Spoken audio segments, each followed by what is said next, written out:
गाड़ी जाकू टिके नहीं गोटे गछ छाई तले रखीदेल। आलो रानू आमे तो एबे एबे घरू बाहरिले तते एते जोर गरम होला। हाँ मु तो तुमको केते थर कहलिनी गाड़ी रे टिके एसी लगेई दियो हेले मोर तो सब कथा तुमको गंधाए देखुना केते गरम हेलानी एइने गरम रे सर। तापरे सानू काऊ गाड़ी को नहीं गोटे बड़ गछ छाई तले रखीदेला। सेठाकू गोटे गरीब चढ़ई लेंबू पानी बिक्री करने को आसिला। साहेब एते गरम रे आपण ठंडा ठंडा लेंबू पानी पियंतु देखिबे भारी मजा आसीबो। हाँ हाँ चढ़ई एते गरम रे ठंडा ठंडा लेंबू पानी पीकी तो बड़ मजा आसीजिबो। बना 2 ग्लास लेंबू पानी बनेई दे। छी छी छी छी छी छी छी सानू कोण ए असना पानी गुरा पीबो ए आख पाखरे कोटे दामी कोल्ड ड्रिंक्स नहीं ता कोन पीबा। मैडम आपण मो लेंबू पानी पीके थरे तो देखंतु मो बहुत सफा सुतरा रखे जंगलर सब पक्षी मो ठारो ही लेंबू पानी पियंती। सानू तमे एइटे ठिया है कि चढ़ई मु को नै जा मते लेंबू पानी पीबार नै गलो गलो पाखरे कोडी दुकान ने दामी दामी कोल्ड ड्रिंक्स बिक्री होतबा नै कि आसीबो मु सेयाको पीबी। रानू काऊ कथा शुणी सानू काऊ कोल्ड ड्रिंक्स आनिबा पई बड़ दुकान को उड़ी गला। एपटे चढ़ई बहुत निराश होला। चढ़ईर मन दुख थिला सत हेले से लेंबू पानी बिक्री करबा पई आगो को चलीला। लेंबू पानी पियंतु लेंबू पानी ए गरम रे ठंडा ठंडा लेंबू पानी पियंतु। चढ़ई एमती डाकी डाकी बहुत आड़े बुलिकी फेरी आसिला हेले ताठारू केही भी लेंबू पानी पीलेनी। एपटे सानू काऊ आ रानू काऊ सेई गछ मूले बसी कोल्ड ड्रिंक्स पिउथिले। रानू काऊ चढ़ई को बहुत देखे सिखे कहला आलो हे लेंबू पानी वाली तू केते टंका नउछु गोटे ग्लास को। मैडम केवल 5 टंका। ताहले एबे बुझिली तो भलिया गरीब चढ़ई माने ए 5 टंका दे लेंबू पानी पिउथिबे आ आम परे धनी चढ़ई से माने तो ए ठंडा ठंडा पेप्सी पिउथिबे दामी दामी कोल्ड ड्रिंक्स।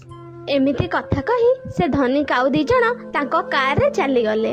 एपटे गरीब चढ़ईटी सेमती अनेक रहिताए। पूरा खरा बेलटा बीती गला हेले चढ़ई पाखरु केही भी लेंबू पानी पीवा पई आसिलेनी। शेषरे निराश होई चढ़ई घर को चली गला। मामा मामा आज तो सब लेंबू सेमिति अछि कोन आज भी व्यापार ठीक रे हेलानी ना। परी झिया आजिकली तो केही भी लेंबू पानी को पसंद करूनांती समस्ते पेप्सी पिउचंती कोल्ड ड्रिंक्स पिउचंती। मामा सत कहबी तम हाथ रे लेंबू पानी भारी टेस्टी बड़ा स्वादिया लागे। तम लेंबू पानी आगे सब कोल्ड ड्रिंक्स पे फीका पड़ी जिवो तमे किंतु कहा कथा रे पड़ी निज काम केबे छाड़ीबनी। परी एमिति कथा कही ता मार साहस बढ़ाऊ थाए। एमिति केते दिन बीती गला। धीरे धीरे चढ़ईर बेपार टिके चलीला। गोटे दिन बड़ दुकान गोटे पक्षी आसी चढ़ई ऊपर चिल्लेइला चढ़ई खबरदार कही दउची तू तो लेंबू पानी रो ठेला नहीं आउ को दुकान पाखरे बिक मो दुकान पाखरे बिक ना। तोरे 5 टंकिया लेंबू पानी देखी ग्राहक माने मो कोल्ड ड्रिंक्स पिउनांती लेंबू पानी तो ठारू पीकी चली जाउचंती। अरे अरे दुकानी भाई तमे तो रागी गलो हेले सत कथा एया कि तम भाग्य रे जो ग्राहक थिबो से तम ठारू निश्चय कोल्ड ड्रिंक्स पीबो हेले लेंबू पानी जहा भाग्य रे थिबो से निश्चय मो पाखरे ही आसी पीबो। ए कथा रे चिंता करिबार किछि नै तम भाग्य रे जो ग्राहक थिबो से निश्चय तम पाखु को जीवो। हेले चढ़ई सेगुड़ा मते किछि सुनाना तू काली ठारू आउ एठी आनी ठेला लगेइबनु तू अन्य कोठी जाई बिक्री कर। एमिति टाण कथा कही दोकानी ता दुकान को चली गला। तापर दिन टिकी चढ़ई ता ठेला नहीं अन्य एक रास्ता रे लगेला हेले सेई पट देई कोनोसी पक्षी भी जीवा आसीबा करनथिले।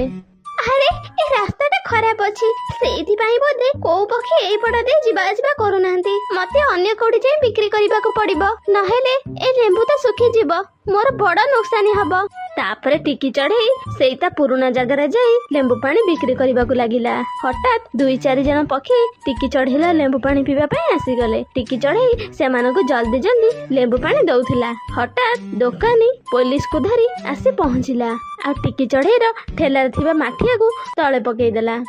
सार देखंतु ये होची सेई चढ़ई आकु मु कादी एठू बाहर करथली हेले पुणी आजी आसी व्यापार कलाणी।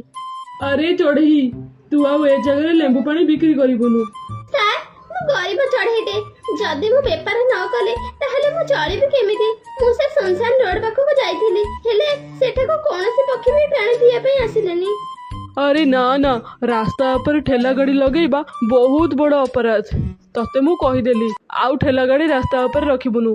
ଏମିତି ରୁଲ ବତେଇ ଦେଇ ଚିଲ ଆଉ ଦୋକାନୀ ସେଇଠାରୁ ଚାଲିଗଲେ। ଟିକି ଚଢ଼େଇ ବିଚାରି ଉଦାସ ମନରେ ଘରକୁ ଫେରିଲା ଆଉ ସବୁ କଥା ପରୀକୁ କହିଲା। ପରୀ ଝିଅ, ଏ ଧନୀ ପକ୍ଷୀ ମାନେ ଭାରି ସ୍ୱାର୍ଥପର ହେଇଥାନ୍ତି। କୌଣସି ଗରିବ ଚଢ଼େଇର ମନ ଚିହ୍ନନ୍ତିନି। ପରୀ କହିଲୁ ମା, ମୁଁ ଏବେ ଲେମ୍ବୁ ପାଣି ନେଇ କୋଉଠି ବିକ୍ରି କରିବି? ମାମା, ଆମର ତ ଏଇ କାମ ହେଇଥାଏ। ଏ ଦିନରେ ଆମ ଗଛ ତ ବହୁତ ଲେମ୍ବୁ ଫଳିଥାଏ। ଯଦି ଲେମ୍ବୁ ପାଣି ବିକ୍ରି କରିବାନି ତାହେଲେ ଲେମ୍ବୁ ଗୁଡ଼ା ସବୁ କଣ କରିବା? ମୁଁ ଜାଣିନି, ହେଲେ ମୁଁ ତ ଏବେ ଆଉ ଲେମ୍ବୁ ପାଣି ବିକ୍ରି କରିବିନି, ହେଲେ ଲେମ୍ବୁ ବିକ୍ରି କରିବି। ତାପରେ ଟିକି ଚଢ଼େଇ ଲେମ୍ବୁ ଗୁଡାକ ଟୋକେଇରେ ଭର୍ତ୍ତି କରି ଗଳି କନ୍ଦିରେ ବିକିବା ପାଇଁ ବାହାରି ପଡିଲା। ଲେମ୍ବୁ ବାଲି ନେଇଯାଅ ଲେମ୍ବୁ, ବଢିଆ ସ୍ୱାଦିଷ୍ଟ ଟେଷ୍ଟି ଲେମ୍ବୁ, ନେଇଯାଅ ଲେମ୍ବୁ। ହାଲୋ, ତୁ ତ ସେଇ ଚଢ଼େଇ ନା କଣ ଯେ ଲେମ୍ବୁ ପାଣି ବୁଲି ବିକ୍ରି କରୁଥିଲୁ? କଣ ହେଲା? ତ ଠେଲା ଗାଡି କୁଆଡେ ଗଲା? ମୁଁ ଭାବୁଛି ପକ୍ଷୀମାନେ ବୋଧେ ଲେମ୍ବୁ ପାଣି ପିଇବା ହିଁ ଛାଡିଦେଲେ।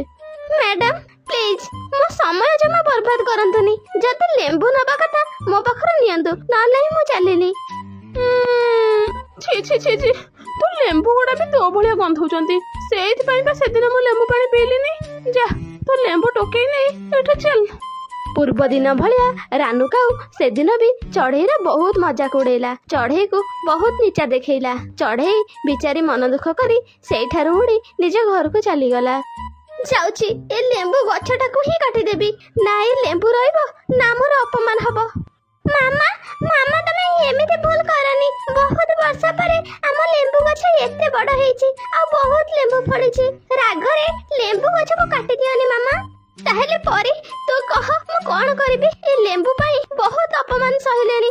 ଯୁଆଡେ ଯାଉଛି କେହି ନା କେହି ମିଳି ଯାଉଛନ୍ତି ମତେ ବିପଦକୁ ଟାଣିବାକୁ। ଏ ଲେମ୍ବୁରେ ମୁଁ ଆଉ କିଛି କରିବିନି। ମାମା, ତମେ ତ ବହୁତ ସାହସୀ। ତମେ ଏତିକିରେ ଭାଙ୍ଗି ଯାଉଛ କଣ ପାଇଁ? ଏ ଗ୍ରାହକ ମାନଙ୍କ କଥାକୁ ନେଇକି ମନ ଛୋଟ କଣ ପାଇଁ କରୁଛ? ମାମା, ଉପର ବାଲା ଉପରେ ଭରସା ରଖ, ଦେଖିବ ସବୁ କିଛି ଠିକ ହେଇଯିବ। ହଁ ଚଢ଼େଇ ରାଣୀ, ପରୀ କଥା ମାନ ଆଉ ମତେ ଏମିତି ସଜା ଦିଅନି। ଏଥରକ ଲେମ୍ବୁ ପାଣି ବିକିବା ଆରମ୍ଭ କରିଦିଅ। ଦେଖିବ ତମର ଏଥରକର ଲେମ୍ବୁ ପାଣି ପୁରା କମାଲ କରିଦବ। ହଁ ଚଢ଼େଇ ରାଣୀ, ଲେମ୍ବୁ ପାଣି ବିକିବା ଆରମ୍ଭ କରିଦିଅ। ତାପରେ ଟିକି ଚଢ଼େଇ ପରୀ ଆଉ ଲେମ୍ବୁ ଗଛର କଥାକୁ ମାନି ତାପର ଦିନଠାରୁ ଲେମ୍ବୁ ପାଣି ବିକ୍ରି କରିବା ଆରମ୍ଭ କରିଦେଲା। ଟିକି ଚଢ଼େଇର ଲେମ୍ବୁ ପାଣିର ଠେଲାରେ ବହୁତ ପକ୍ଷୀଙ୍କର ଭିଡ଼ ଜମିଲା। ଟିକି ଚଢ଼େଇର ବହୁତ ବେପାର ହେଲା। ଆରେ ଚଢ଼େଇ ରାଣୀ, ତୋର ଏଥରକର ଲେମ୍ବୁ ପାଣି ପୁରା ତ କମାଲ କରିଦେଲା। ମୁଁ ଆଗରୁ ଏତେ ସୁଆଦିଆ ଲେମ୍ବୁ ପାଣି କେବେ ବି ପିଇ ନଥିଲି। ମୋ ଦେହରୁ ପୁରା ଗରମ ଛାଡିଗଲା। ୱାହ, କି ଟେଷ୍ଟ ଥିଲା। ହଁ ଚଢ଼େଇ ଭଉଣୀ, ତମ ଲେମ୍ବୁ ପାଣି ଏଥରକ ପୁରା କମାଲ କରିଦେଇଛି।